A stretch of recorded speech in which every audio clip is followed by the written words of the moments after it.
top players. And just like my game, he's determined to make something great. So remember him for later. It's 2019 already? New year, new achievements, right? Well, not really, because their main game randomly stopped updating. Players were getting impatient, and with their projects fading away, you may think that my game and Indra gave up. But it's the complete opposite. Using the group they made for Parkour Sim, the two of them worked for months on a new game, bloxfruit, which is set to release in a month. The game is a combination of their last two, so it had to be good, and they knew the fans would love it. How original. That game sucks. No. Just no. What about Elemental? Update Elemental. Can you update Elemental? What? Although the game wasn't out yet, players weren't happy. All they cared about was an update for Elemental Battlegrounds. Bloxfruit's release can either go well, or embarrassingly horrible, making months of work and sacrifice for nothing. But if you truly want to be the best, you must always push forward. On June 7th, Bloxfruit finally released. You cyberbullied these guys for money to buy fruits, which gives you powers in battle.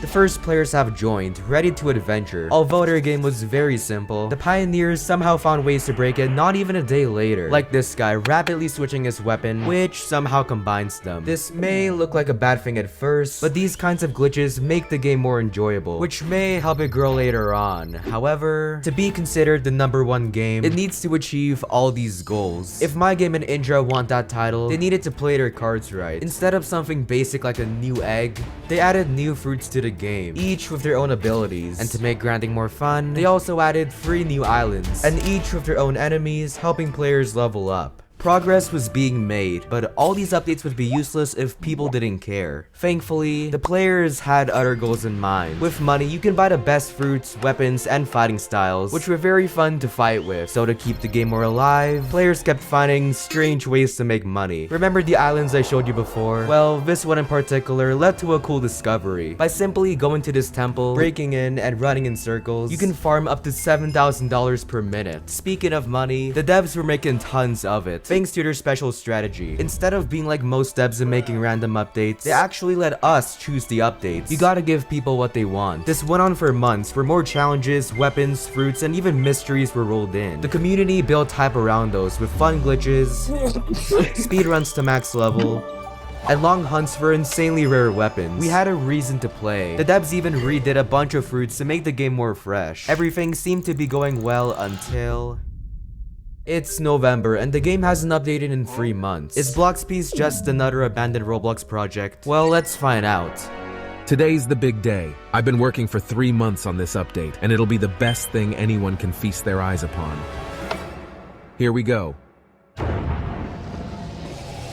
Welcome to the second sea. We got 5 new islands, a new level cap, a factory that gives you free fruits when raided, and of course new weapons. But best of all, they made a new rarity, mythical items, which made players spend hundreds of hours to get them. A great game must keep players playing. Like this guy spending 1 day straight, grinding for fruits in a new factory, and this other guy is speedrunning for 2 days for max level, which sets the stage for even bigger mega projects. With a whole new realm of new locations, we're bound to have memorable moments bringing the game to life, which we're gonna go over with the help of our sponsor, World of Tanks. With over 800 tanks and countless, the game will always feel fresh, unlike bloxfruit. More accessories were added to the game, which players combine with fruits, allowing them to achieve immortality. Nah, that's just broken. But despite armor being strong, they're weak compared to these guns that obliterate even the strongest tank armor. I'll also give a new player 10,000 Robux, you don't want to miss it. Now if you can excuse me, I have a story to continue. It's mid-2020, and with the game being completely revamped, the updates had to stand out, cause otherwise...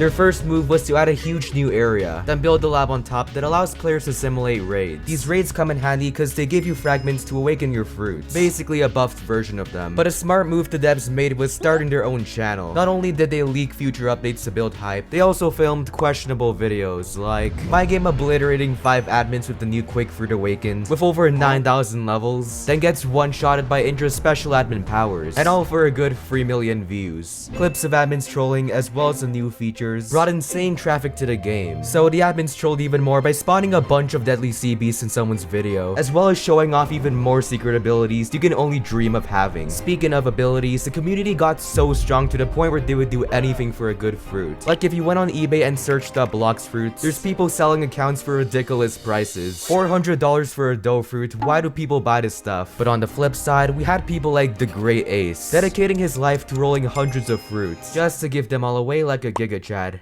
The next few months were pretty good. I mean, updates were kinda slow cause they only released every 6 months, but that doesn't mean the game was abandoned. The admins did mini updates to keep players hyped, like raising the max level and bounty which you get from killing players, adding a small island to the second sea, and funniest of all, making custom ranks you earn for killing YouTubers in game. With great game mechanics and a solid fanbase, the team decided to work on their biggest update yet.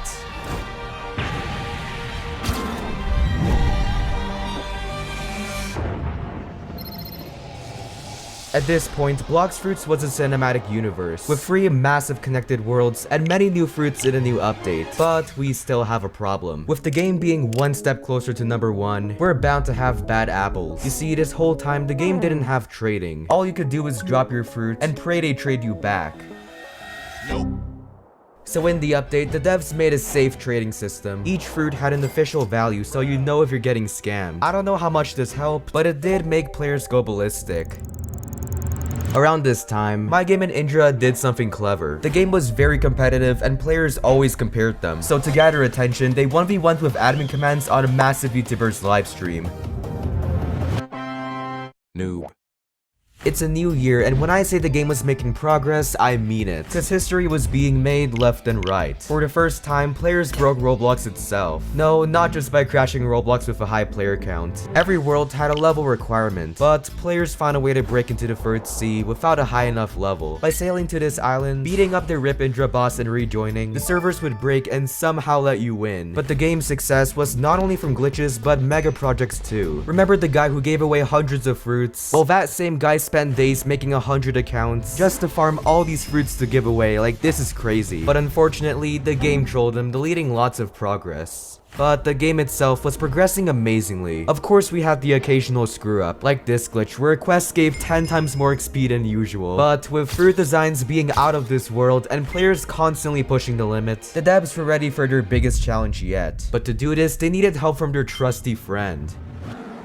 Yeah, let me explain. While players were messing around, the devs spent a year on a 4-part update. Most notably, the new mythical leopard fruit, which players fell in love with. Knowing how strong the fruit is, they invented an interesting speedrun. You start with the worst fruit, then slowly trade up to leopard. This creative idea, along with many other parts of the update, brought many weird glitches and memorable moments, leading the game to 1 million players and 10 billion visits. At this point, most people would just relax and celebrate on their own. But you already know, the devs weren't most people. Instead, they made an entire event. You earn confetti to buy OP fruit, not only to celebrate how far the game has come, but to also attract and help new players. And big surprise, players made this into another way to grind non-stop. Like, come on guys, relax a bit. Oh, and speaking of new players, 2 of them were these random guys. I've spent days upon days playing bloxfruit. I'm max level. Chandler, look, you are an absolute sweat. Now we're in the current year, with viral events like an admin trolling a hacker live, Get out of here, boy. Get her done. YouTubers messing with admin, and this guy again rolling fruits for an entire month straight, and a future update that'll literally glow up the game. The community is stronger than ever. I guess hard work does pay off. But lots of the success came from players and devs just having a good time and messing around. I guess it wouldn't be fair to call a single game number 1. Big or small, they all have something special to offer. If a game is number 1 in our hearts, that's worth more than any